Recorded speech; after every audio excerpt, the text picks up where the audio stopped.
morning, everybody. Whether you're on the East Coast, West Coast, or around the world, this is the Friday 13th version of Coast to Coast. What's happening, brother? Scary. Very scary. We're here, so it was bound to happen. Hey, listen, I was watching a clip the other day of Friday the 13th, Jason in New York. Okay. Which was just as good as Jason in Outer Space. Yeah, mostly dumb. No, I got what you're going. So, with Friday the 13th here, it's just a perfect segue for that. So, yep. Most of them, outside of the first couple, you're just like, okay. Exactly. What's happening, Joe? So, hey, it's yesterday I was watching Olympic hockey. Yep. And Team USA started off a little slow against Latvia, then came on really strong. You know what's Latvia 5-1. What's crazy about U.S. hockey in general so far is they've scored 5 goals between the men and the women every single game. Yes. I think that's the number. You get to 5 and then you stop shooting. You just shut it down. You're like, okay, we're just going to play defense now. Something like that. I mean, I don't know. I got to imagine that wasn't the case because with 30 seconds left, they were still putting pucks on the net. Yeah. But it's interesting. You can't coast. You can score goals in a hurry, and so. Well, and you need as many goals as possible because we are in the same same division as Canada. Yeah. So you want to get the number 1 seed. Canada also scored 5 goals. They let up no goals, however. Yep. So, and I've noticed that I feel like that Team USA is all brothers.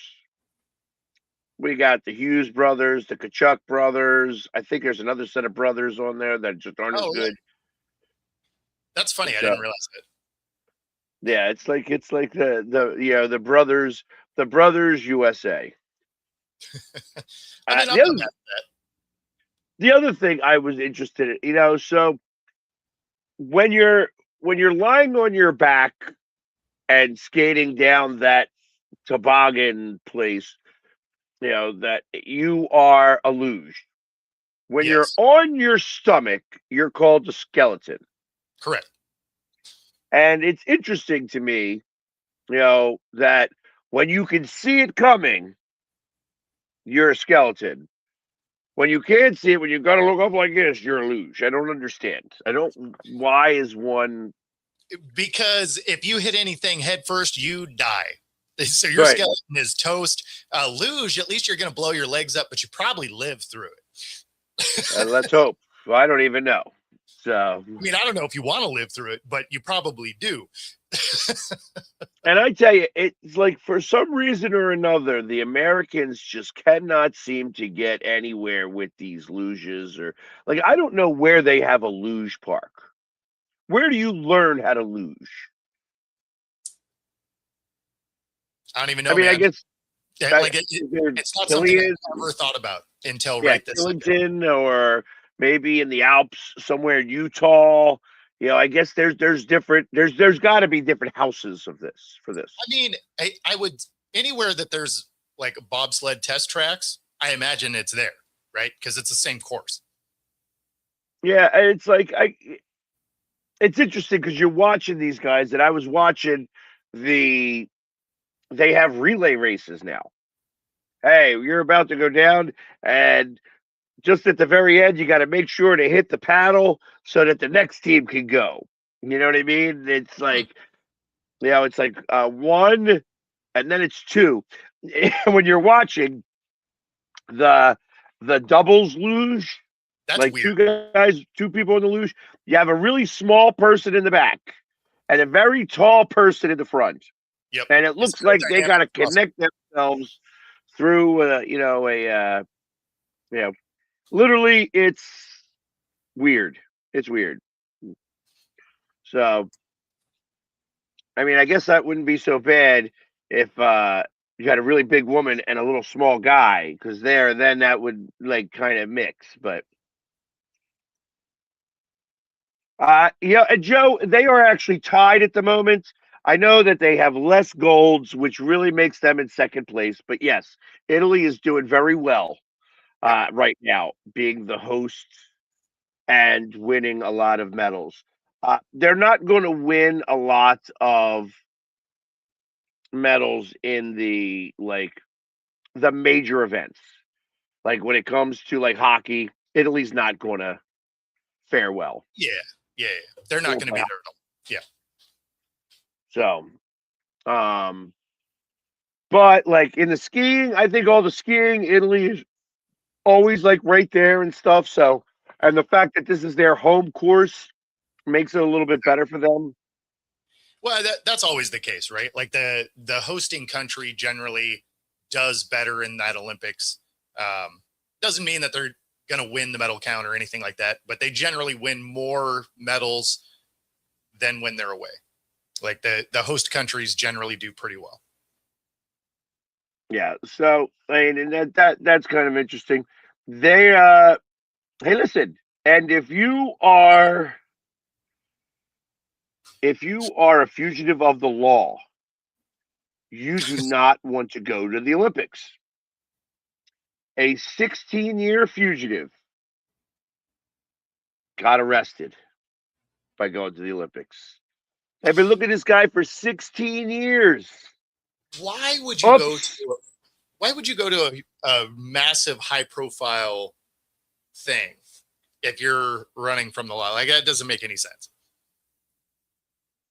I don't know, but this guy was a 44-year-old guy. They've been looking for him for 16 years Crazy. for a series of thefts committed in 2010. You made it all this time. And it was in Italy. This is like this guy's from Slovakia. Why would you bother? I guess you Yeah. made enough money. You could probably pay to go to the Olympics. Yeah. So, and then, you know what I find very funny? They show Snoop an awful lot. Like Snoop is like the face of the Winter Olympics for Team USA. He's the face of everything right now. Like they try and get Snoop involved in literally everything. If he's at an event, they're filming him constantly. And I find that listen, he's got my birthday, so I mean I'm all for it. We share a birthday, so. I mean, maybe you think you'd get lost in the crowd. I don't know. There's a lot of cameras around an event like this. And not all those events have crazy amounts of fanfare around. Because a lot of the events during the Olympics happen at the same time.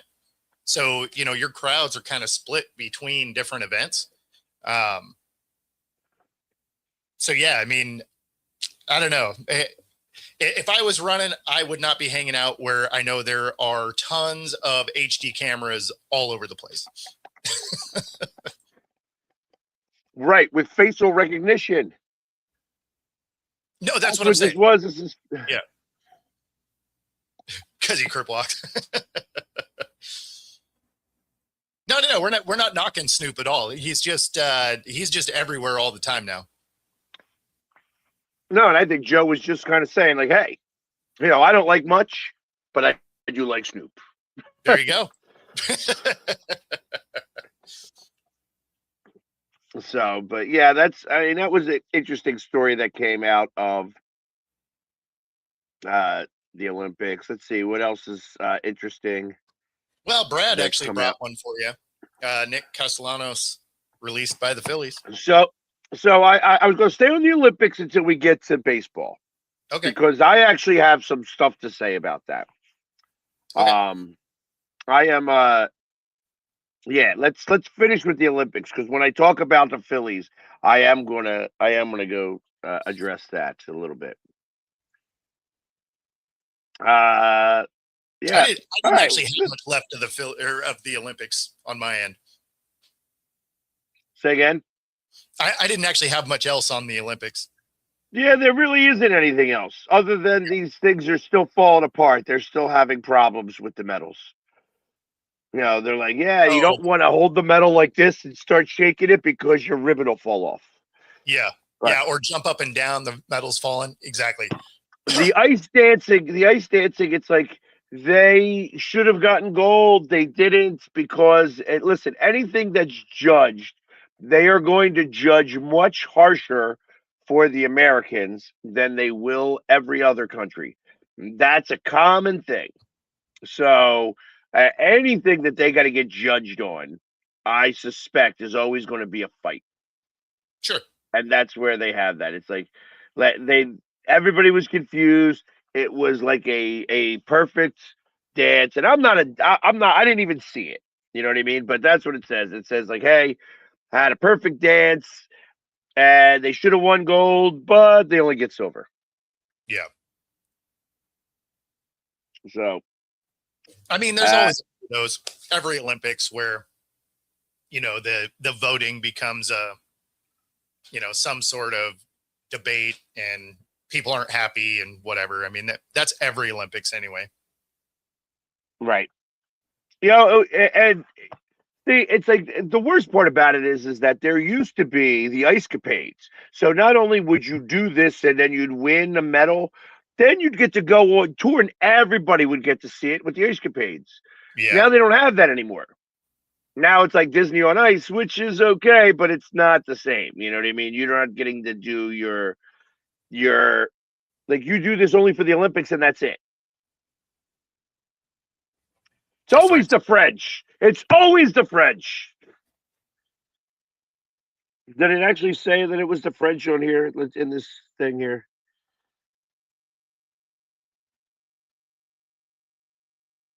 We got a world record in the speed skate.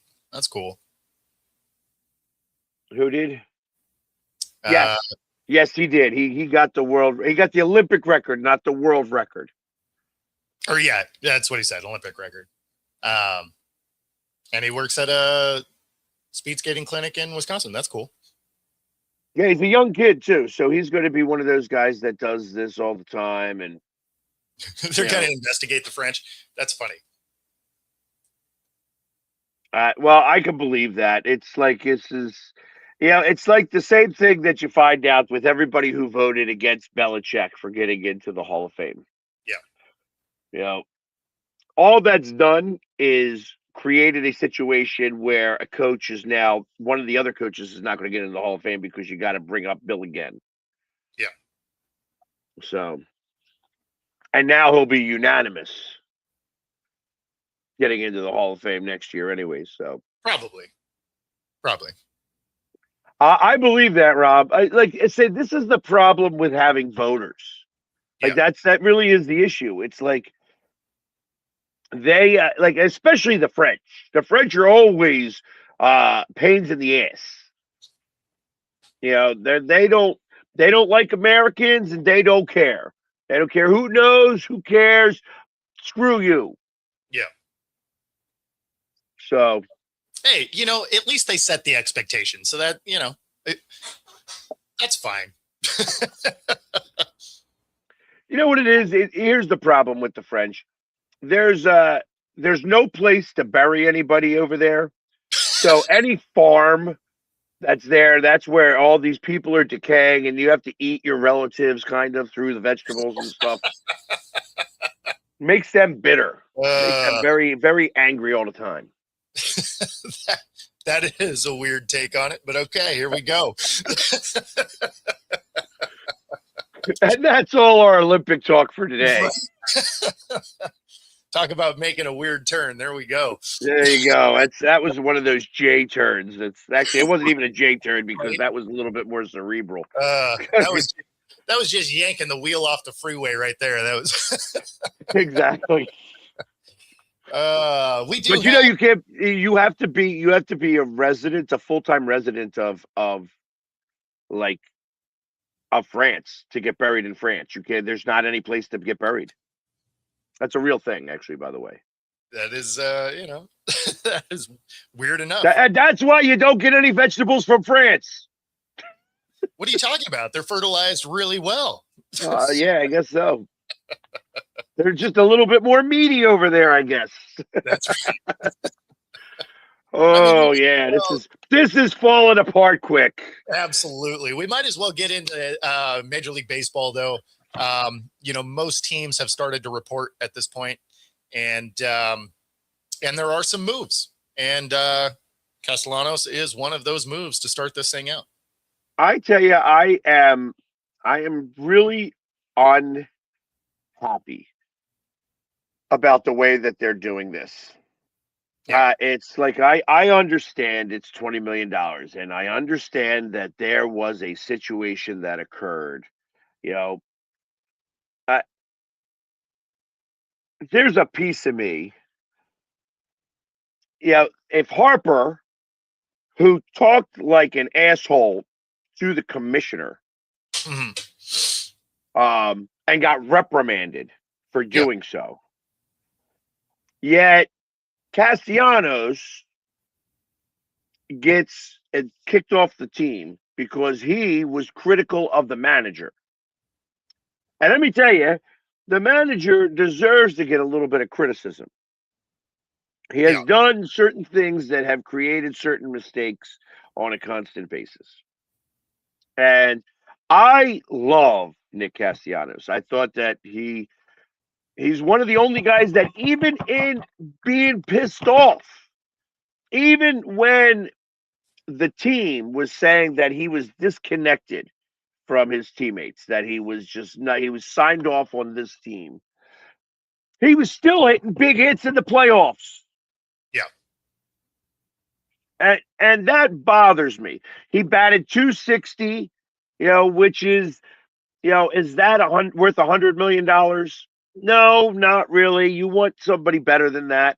He averaged 22 home runs. Yeah, you want to be above 25.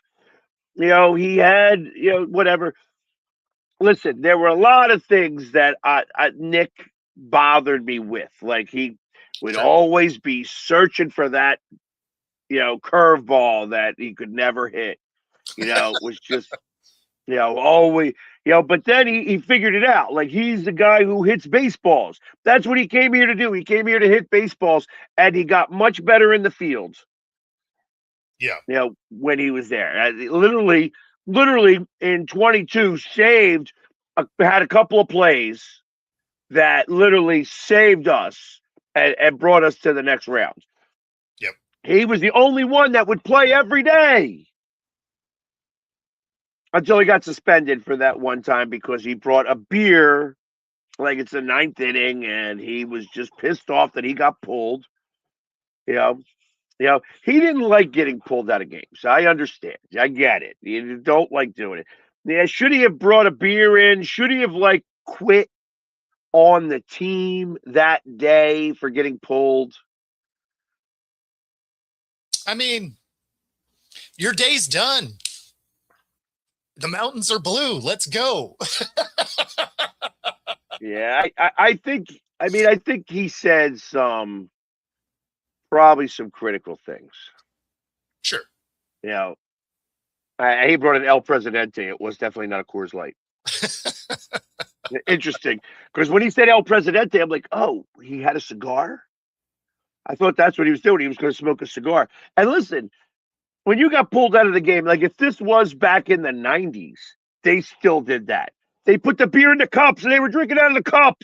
Yeah. It was like you were done for the day. I'm going to have a beer. You know what I mean? That's the way it worked. Especially for baseball, right? Because you can't come back in. Right. So, it's a wrap. Yeah, so I'm really unhappy on how the Phillies did this. Like I said, he was one of my favorite players. And, it's a shame that he's not going to be here. I still look at him, whoever gets him this year, I will tell you that you are going to get something monstrous. I wouldn't be surprised if he winds up either in Washington, which is a possibility, because you could get him right now for $1 million. That they're eating the $20 million left on the contract. You're just going to eat it. I mean, Seattle, let's go. Make a phone call. Yeah, maybe, but who's your right fielder? Let's see, who is our right fielder? I don't know that Seattle's the place for him. Really, I'd consider it.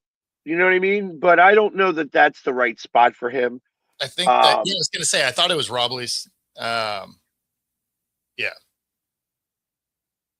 You know, he needs to play every day. Pretty sure that's our starter is Robles. He needs to play every day. And I think that you're going to get a man possessed. You're going to get somebody who's going to hit like 280. I think that's where he hits this year. You know, and everybody's going to look at him because this is his contract year. What happens in contract years with players? They usually ball out. They ball. So I think this is not necessarily the best mood. I think that the Phillies should have tried to work it out a little bit better. You know, I understand things aren't always great. They went ahead and they got this mediocre player who's not like the end all be all in right field. Like it's like you didn't get somebody who over and away takes over right field from Castellanos. See, the thing is, and that's why I said the Mariners is because I was thinking, at least I had to look it up just to make sure that I was right. You know, batting average would be very similar. Offense production would be way higher if they made the move. Like, you don't necessarily have to dump Robles. Like, you could dump one of the other guys back to AAA or something. But this would actually be a solid move for Seattle because the batting average would be the same. Home run production is significantly higher. Robles only had 1 home run. Well, and you have a little bit of a larger park, so it becomes a little bit of a liability there in that regard. Even if he only had half as many as he hit, right? You said he had what, 25? 22. He averaged 22. 22. So say he only gets 10. That's still 9 more than. but you have to look at it the opposite way too. How much are you going to lose in defense because of the larger park? When you look at Seattle's park in comparison to Citizens Bank Park, right field has a certain more area in Seattle than it does in Philly, and that becomes a thought process. So maybe move him to left field. Is that the hardest thing in the world to do? Maybe not. You know what I mean? It could be a different way of doing that. But well, and I mean, Robles admittedly is a good defender, so there is that. And that's really what you want in right field. There's a tremendous amount more people batting left-handed and pulling left-handed. So you want to make sure that you have that field covered. Yeah. You wouldn't move him to left though, because we have a Rosarina over there, and so you wouldn't move him out of his spot. Right, or you'd have to have a very, very good center fielder who shades right. And takes away and like 2 feet of space, like a strip of space. We do have that in Julio. So, you have a ton of J-Rod. Exactly. So you have a ton of speed there. So you probably could do that. Potentially DH, right? Could do something like that. I mean, that's probably worthwhile. You could have him out there as like a DH, or like when there's a right-handed lineup, like you could definitely probably move him out there and have him be very serviceable. Well, and we don't have like great DH talent at the moment. So, I mean, you could do something like that where he's kind of in and out of the field, DHing sometime. Like you could do some of that. But like I said, I think he's obviously going to be a worthwhile pickup. He's For going to sure. get paid $20 million not to play for the Phillies. And so, yeah, should Seattle give a call? If I was Seattle, I'd give a call. Uh, I wouldn't be surprised if he goes to play for the Athletics, because that's a spot where I see that he could probably get like $4 or $5 million and make 25 million this year. You know what I mean? It's like Yeah. thinking about this when you're playing these games now. $3 million is better than a million. It Yeah. depends on where you want to live. Sacramento's warmer than Seattle. It's as boring as could be, but his son could own that whole ballpark. I don't know about the Athletics ownership, but I mean, his son owned Citizens Bank Park. Yeah. Like every time he went up to bat, his son was down there at the fence line watching his dad. Nice. So there is part of that. There is some of that that's involved with this. You know what I That's mean? true. Pirates could take a swing at him. Uh the Pirates just went and spent some money, and actually the Pirates are going a little bit in this year.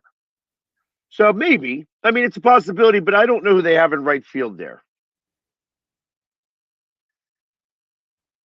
Liam was great. Liam was a cool kid. And it's a shame that Noah isn't going to get to see some of this. Noah is starting to become of age. He's like able to run around and do some of this. So he could have went with his brother up there. Mm. Um, you know, I mean, I was friends with his wife. I've hung with the kids a little bit.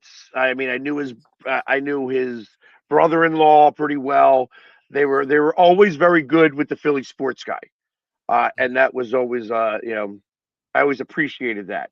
And like I said, he was one of my favorite players on this team. Mhm.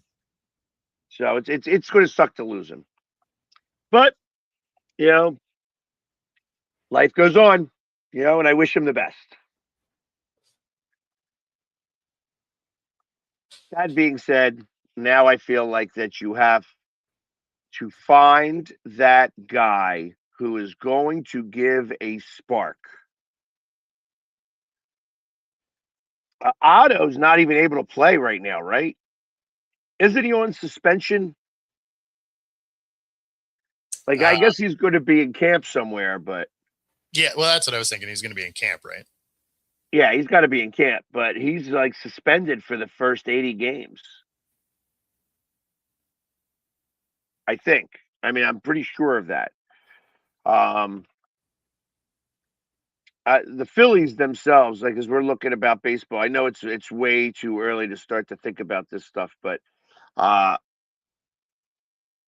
I have I hope that they can start to hit the ball. They need to start to hit the ball early and often. I want these guys swinging out of the boxes. Like I want them to be ready to go, and I think, like I said, I gave very human reasons why Harper wasn't as good last year. Yeah. I thought that Harper, he just had another child. I think that child, I don't know anything about his home life, so this is all perception. But he had a good year, not a great year, and I think he only had a good year because he had a lot of responsibilities at home that I think took some precedence. Family is more important than every game that you're playing. Mhm. And if that baby's a little colic, is up at night and can't sleep, something like that, I think that becomes, a real situation. And you're never going to use that. Like, well, my baby's not sleeping at night, so I'm having a hard time getting the rest I need so that I can be good for the next day. You're never going to say that. Yeah. But that's a real excuse. No, I for guess a sure. better excuse than most of them. You know what I mean? Um, so I think that's a little bit more helpful. Uh, Bryson Stott, same situation. Like the baby's a little older now, so it's a little different. There, you don't. It's not as much responsibility on the mothers. So that helps. And those are the things that I also heard a very interesting rumor, and it's only a rumor, but it's that the reason why they spent the money on JT is is that it's possible in the last year of his contract that he becomes player manager, Okay. and that he may be the next manager of the Philadelphia Phillies.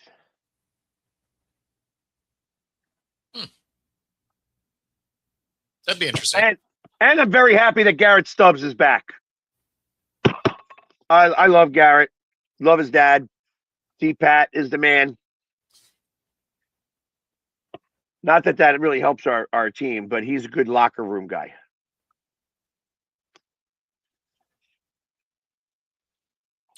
Yeah, I don't know.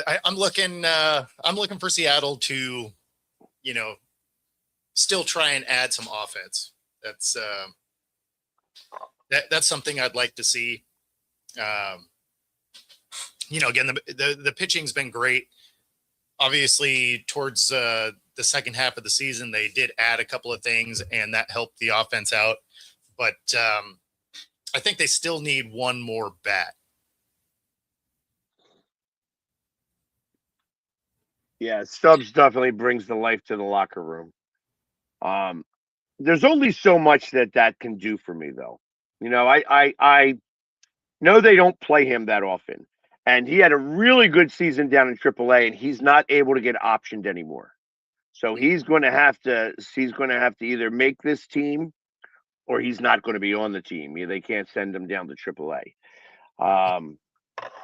So I hope that he makes it. I hope that they give him the space.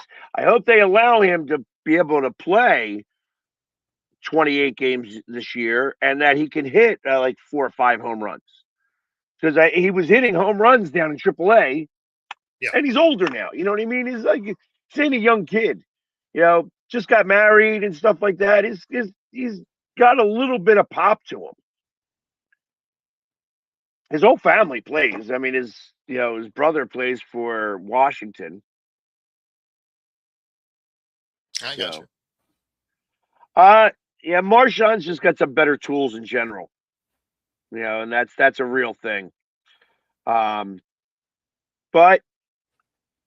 like I said, it's what you get from Stubbs is extra sauce.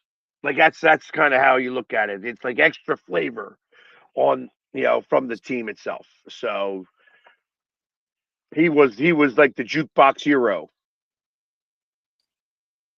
of the team.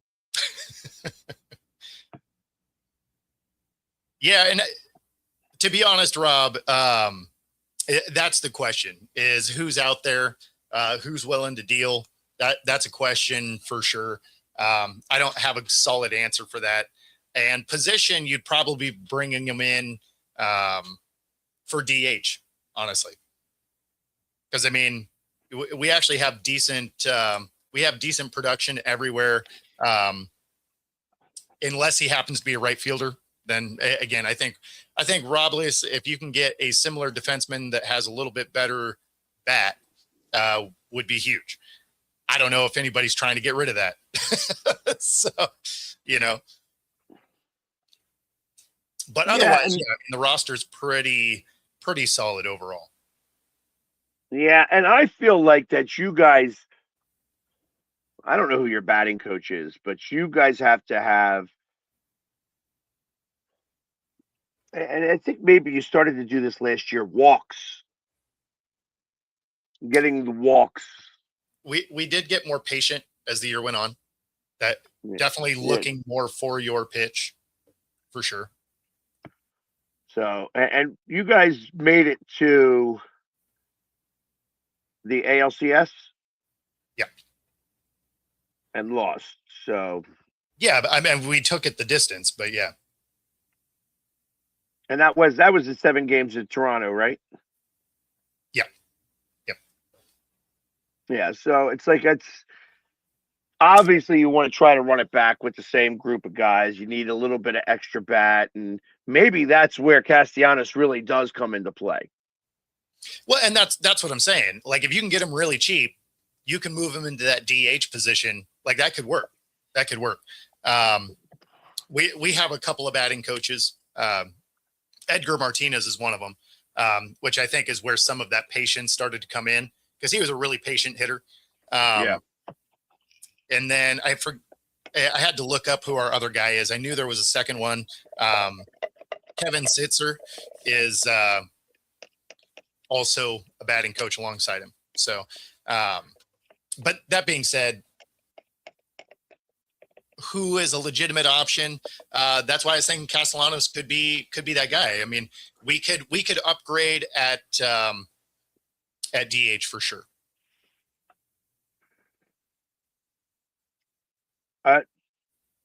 Yeah. So I mean, it's a DH. You need somebody.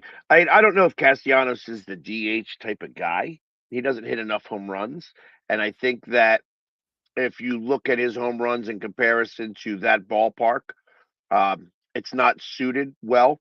So my thought is that he would wind up with maybe 14 home runs rather than the 22. That would still outpace our current people at DH. So, it's funny for whatever reason over the last few years, DH has been an issue for us. They've had bad batting averages, not a lot of home runs. And by definition, as a designated hitter, you would think there's one thing you're supposed to be pretty good at. And that's the thing they haven't been all that great at. See, yeah, and I guess that's the hard part with trying to find somebody who's going to be able to fill into that role. I mean, the other problem that I see with the Phillies is that there's a log jam at certain positions, like third base. So we got Bohm at third base, but we got somebody in the minors ready to come up, and he's not going to be able to come up this year because Bohm is still there. And he can't move him to shortstop because we got Turner. And it's all right. So now we got a DH who's going to always be the DH. So you can't ever. You always got Harper at first base. You're never going to DH him unless Schwarber gets a little hurt. You're never going to put Schwarber out in left field because he's a liability out there. They have Marsh, who is still like, a week on, week off, week on, week off. Mm-hmm. You got a center fielder who is going to be okay. You got Bryson Stott, who is serviceable at second base, but I want to see his bat be a little bit better. Yeah. And so it's like you're still doing and then we got this guy in right field now who I know that we just got, and he's similar numbers, if not a little less than right now than Castellanos was. Mm-hmm. Maybe a little bit more patient at the plate, but that's what I need. I want some speed. I want somebody who can get on and run and steal. That's what I want. Yeah. Well, especially the way the rules are today, right? Like the rules have shifted to bring steals back into the game. So yeah, having speed on the bag is huge. Where's Ricky Henderson when you need him? He would be eating it up right now. Oh my Lord. He would. Imagine if Ricky Henderson was playing in this day and age. That's what I mean. Like he would be absolutely killing it. You got the bags that are a little bit bigger. You got you can only check a runner twice, and yeah. And I mean, and you're gonna check him those 2 times because he's gonna torch you. And so, yeah, no, he would be. I mean, he was insane anyway. Right, and there was I think I saw a stat on him. It's great when I see stats like well after the fact that he led off an inning 728 times with a single. Oh, I believe that. It's like wow. And there were even more times that he led off Like he's like the one guy who's got more go ahead home runs than anybody in baseball ever. Hmm. Because he would lead off with home runs too. Like he would have like if he hit a home run to lead off, then that would be a go ahead run. Yep. If it was in the fourth inning and he was leading off that inning, or went up to bat, he hit a home run and it was 0-0. Well, that's a go ahead. It's a go ahead run. He has more go ahead home runs than anybody else ever in baseball, and that's Ricky. Like he said, he would always talk about himself in the third person, which was even funnier. Yep. Imagine the social media of Ricky Henderson today in this world. He would be incredible. That would be amazing. Rob, I did see your question, way up at the top here. And of course, we weren't talking about baseball yet when you dropped it, but you were talking about the ABS system. And I think it's going to be good. I think it's going to be good. When they did implement it last year in preseason, postseason stuff, it worked well. So I expect that to be true during the regular season. Obviously, they still have to figure out exactly how they're going to use it, how much you're going to be able to use it. All of those things are a work in progress. But some of the calls were so bad that you kind of had to do it. Yeah, and it's the bad. You think about it, there was one strike specifically that the Phillies had that was called a ball, that had they did and it was called a strike, that the game would have been over. And it was in the playoffs, you know what I mean? So it could have literally knocked out the Dodgers.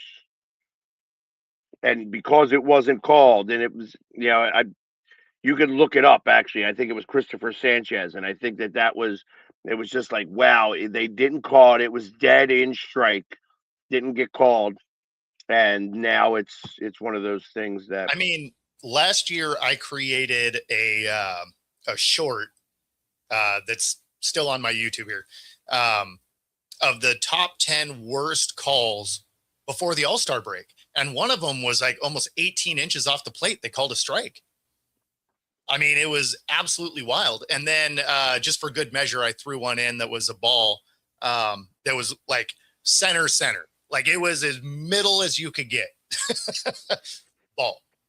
So and then I watched one of those where it was, and then he kicked the pitcher out for arguing it because the umpire wasn't paying attention. There was a throw to second base, and he called it a ball. He's like, but it was dead down the center. He's like, and then because I know John Boy did the F you, no F you, get back on the mound. I'll call the balls and strikes. You pitch the ball, like blah blah blah. Blah. It was. Yep. John Boy is hilarious. For anybody that hasn't watched him, you have to go check his stuff out. He is hilarious. He is, and he's pretty on point with it. Yeah, I like it how he gives the commentary about like when they switch it over to a fan, and he's like, "That's right." Exactly.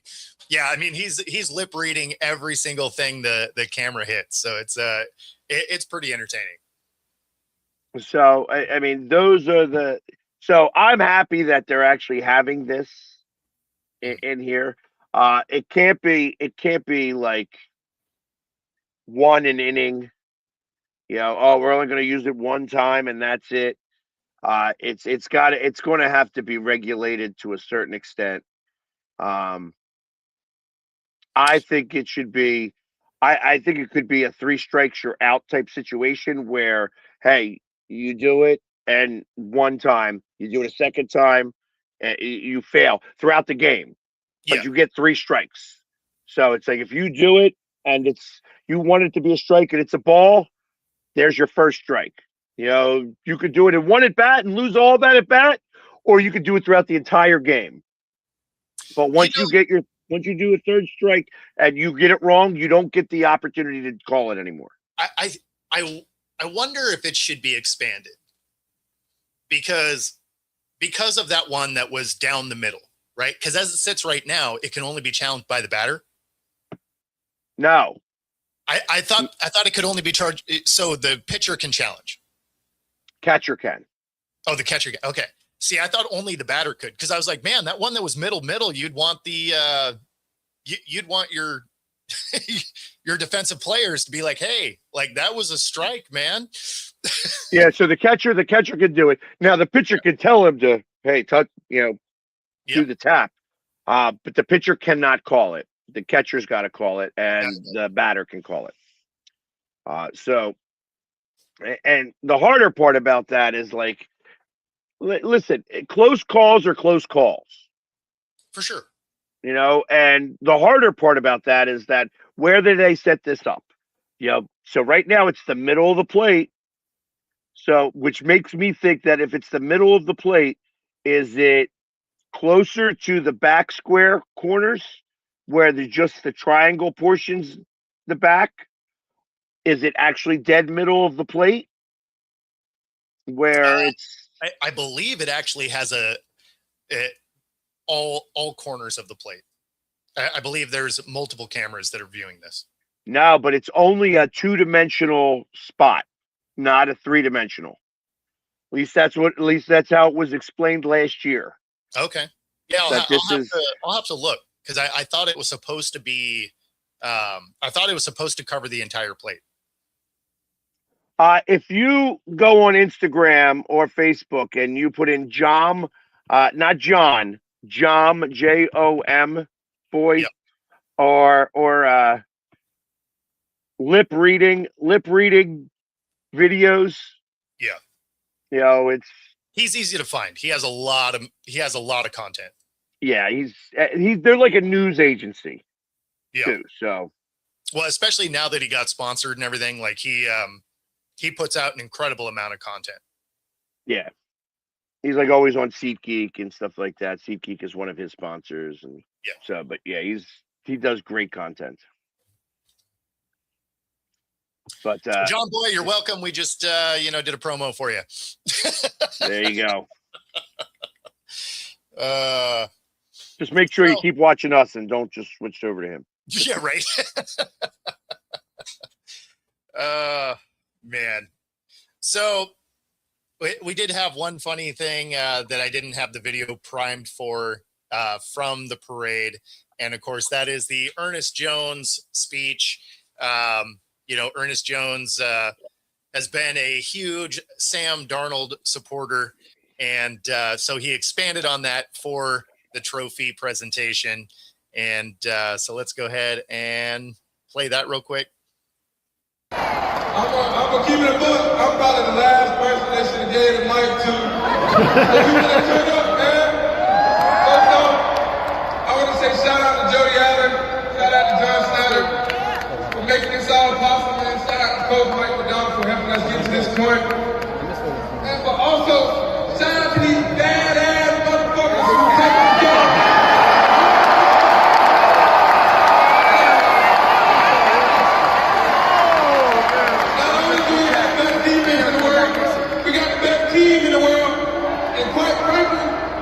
You got anything to say for my quarterback? You got anything to say for my defense? You got anything to say for our O-line? And you got anything to say about the city of Seattle? I got 2 words for you. Fuck you!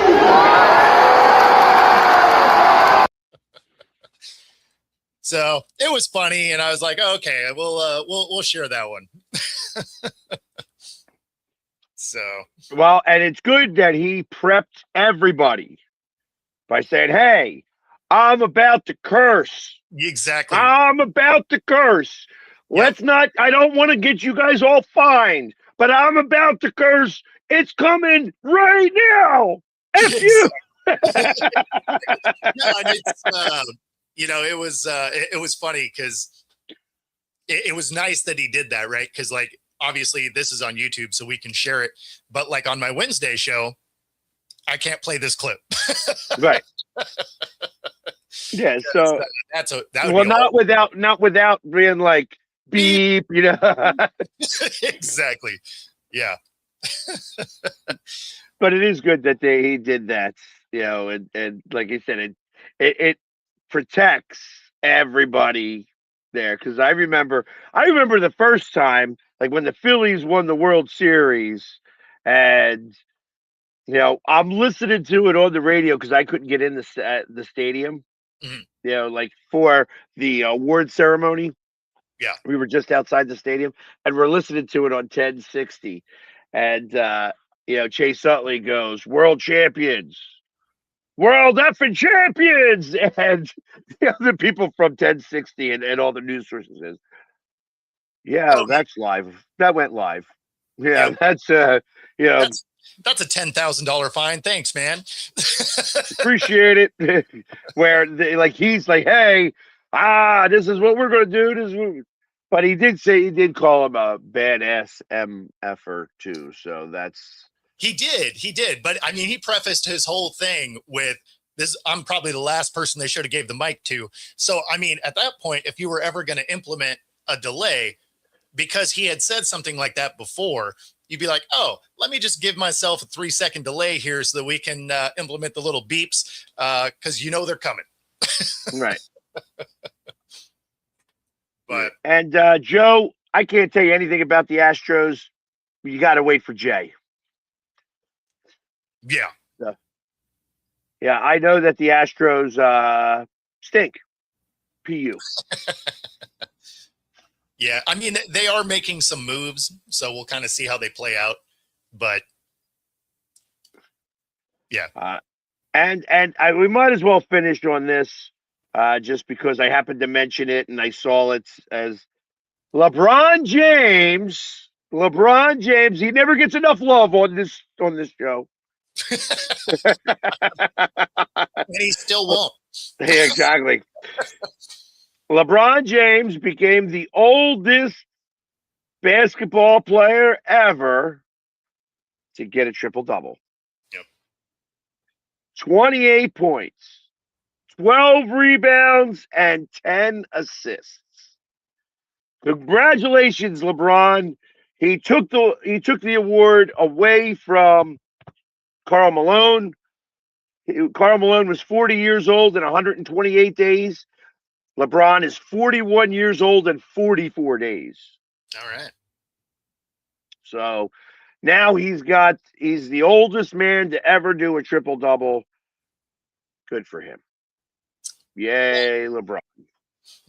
Did they win? That's the question. Did he do this in a losing effort? You know what? I didn't even check that part. Let me see if he did. Because that's what it seems like it would be. If he got a triple-double, that makes me think the team didn't do that great. No, they won. They were playing against Dallas, who stinks out loud now. So Oh, gotcha. the Mavericks are PU. Yeah. Yeah, so it's like that, and damn. All right, that's very interesting. That there's been I've been talking to. Remember, I keep mentioning about my system, that my system worked so good a couple years ago. Mm. I tell you, that system now for basketball sucks. Don't use it. Do not use it. The Milwaukee Bucks went up against OKC Thunder. Yep. And it was one of those, it falls into the system. Hey, it doesn't matter if, Milwaukee played yesterday, back-to-back games. Yep. They crushed Oklahoma City. Yeah. What's going on? Also, the Utah Jazz fell into that same, and then the Trailblazers did it. The Trailblazers were able to make that occur. But, yeah. OKC should have smoked Milwaukee, and they did not.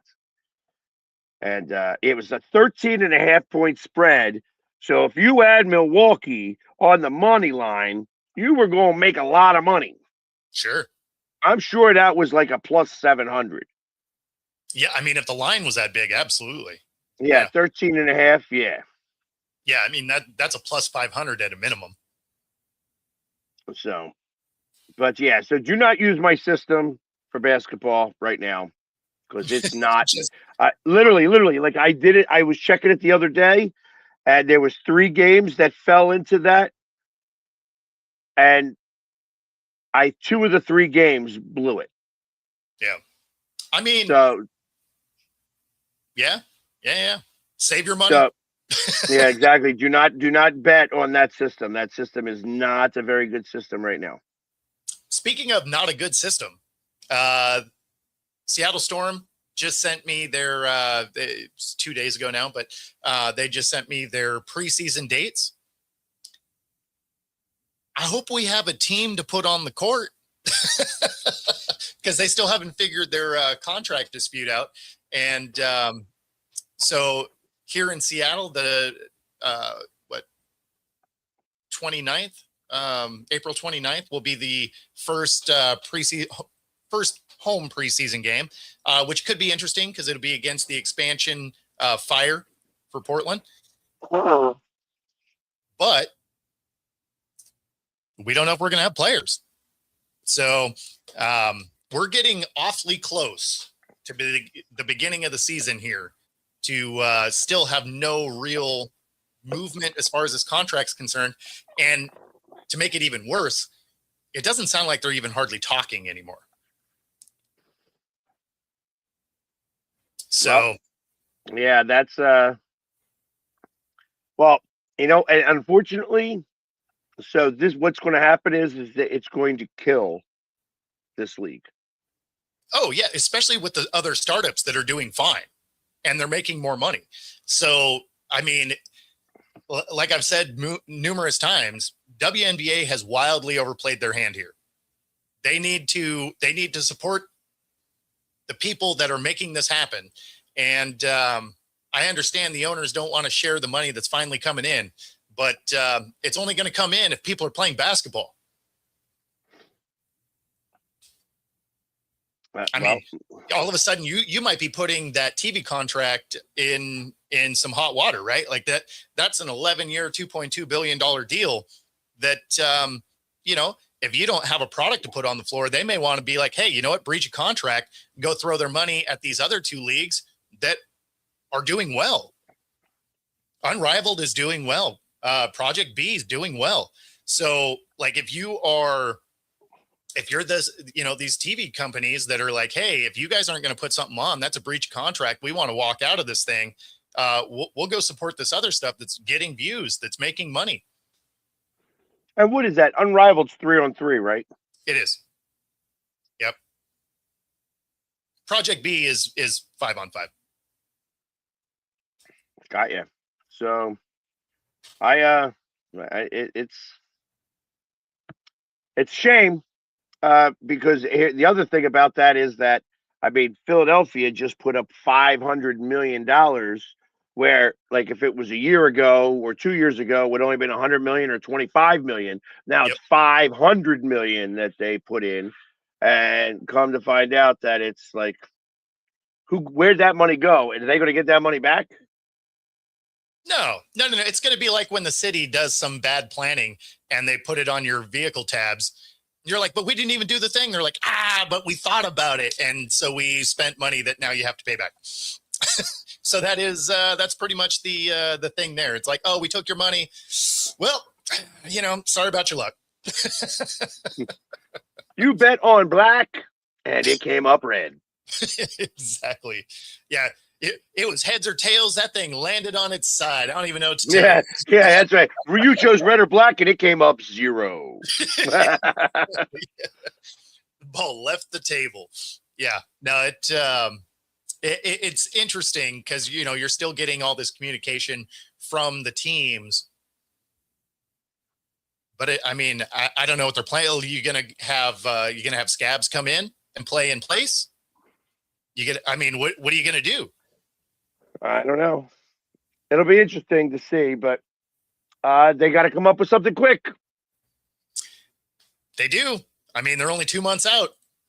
So, going to be crazy. That being said, that does get us to the top of the hour. Be sure to like and subscribe. Helps us bring our stuff to you. And, of course, other than that, we will see you all next week. And, enjoy the Friday the 13th. Whether you think it's lucky or cursed, should be fun.